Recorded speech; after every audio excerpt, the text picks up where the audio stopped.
Neste último mes está falándose mucho del documental de Netflix The Last Dance, el documental que narra la historia de la carrera deportiva de Michael Jordan. Dixi la carrera deportiva, isto non se sabe moi bien en tal o que foi. Pero nós non vamos a falar de baloncesto, ya que eso sería cosa del vínculo. Ya sabéis, ese programa de Play Presta que presenta ese mozo tan gallaspero y que está tan curiosín. Oye, yo nada más llevo lo que pone el guión. Que escribí yo. El caso é que para homenaxear el éxito que tuvo The Last Dance, y quien dice homenaxear dice aprovechase, nos vamos a hacer un de estos programas de cosas chocantes que va tiempo que no lo facemos. Y vamos a contarte 4 curiosidades de una película bien señardosa, Space Jam. Así que dale like, suscríbete, comenta algo guapo y comparte el vídeo para que tenga muchas visualizaciones, sin dejar de ver después otros vídeos en la canal de Play Presta. Parecemos muy directo lo mejor, ¿no? Pues si vais a flipar cómo hacían publicidad encubierta en Space Jam. Vamos, Michael, es hora de jugar. Ponte los games, átate las Nikes, coge tus cereales, tu Gatorade y compraremos un Big Mac de camino hacia el estadio. ¡Qué sutil! ¡Entamemos! Número 4.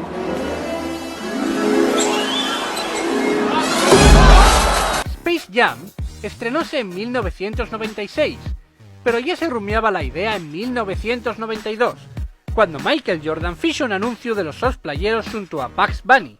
Prestó tanto que Evo de ellos anuncios, y estos anuncios fixeron y pensar la gente de Jordan, oye, ¿y si hacemos una película con esto? La Warner Brothers estaba intentando relanzar los dos personajes que ya estaban de algo escaecidos, así que pareció ellos buena idea. La frase de la gente fue Bugs Bunny, Michael Jordan. La historia, ponéis la voz. Veo extraterrestres, pequeños alienígenas del espacio.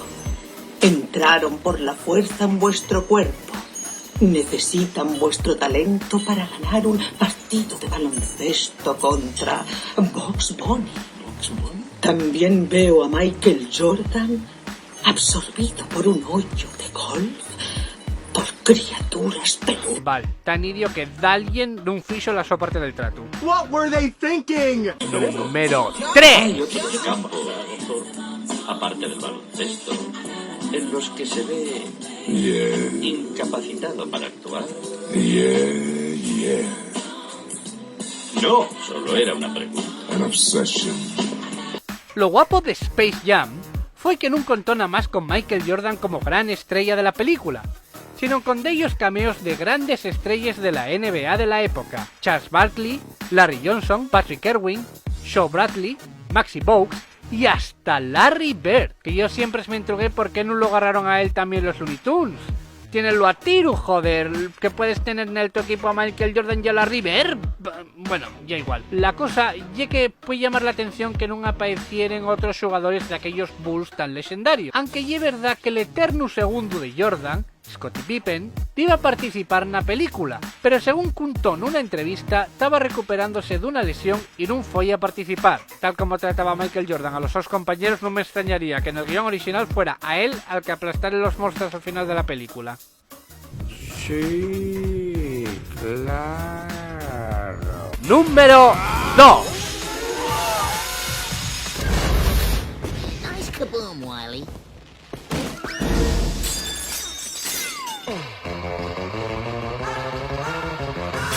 Space Jam supuso una inversión no nada más en tecnología que implementara a personas reales con dibujos animados, sino también en marketing.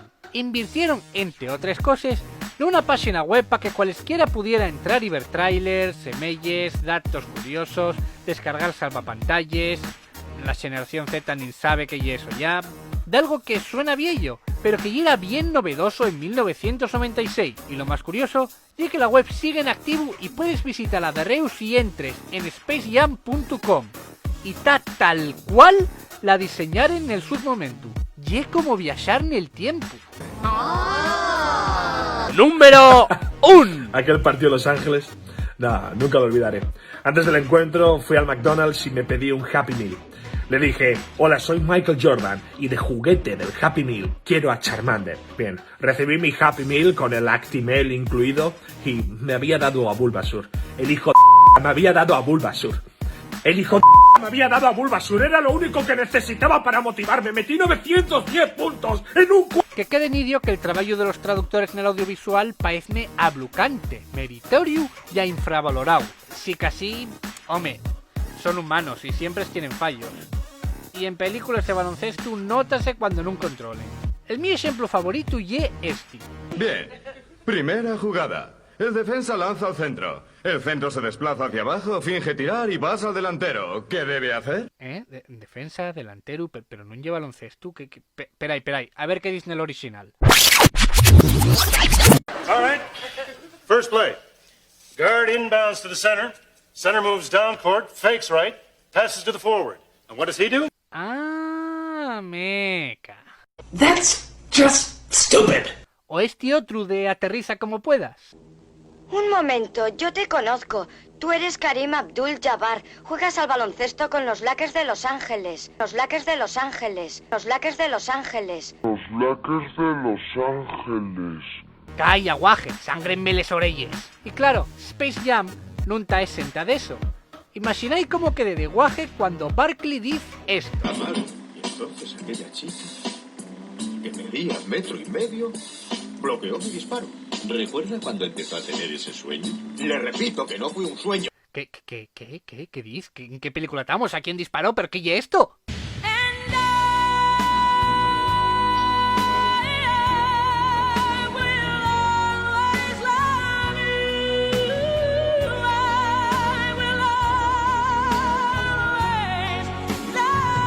Claro, lo que pasa es que en inglés dice... This girl. 5 feet nothing.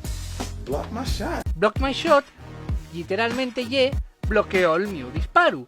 Pero amigo, ye que en este contexto la traducción sería punxome un tapón y refiere a una escena que vimos en antes na que Charles Barkley una mozuca ruinina pon y un tapón. Por cierto, si queréis ver una película guapa y además bien traducida en cuantes en baloncesto, recomiendo vos ver Coach Carter.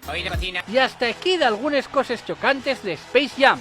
Non escaezáis, dai a like y compartir, o Michael Jordan va a tomarlo personalmente y metete 89 puntos.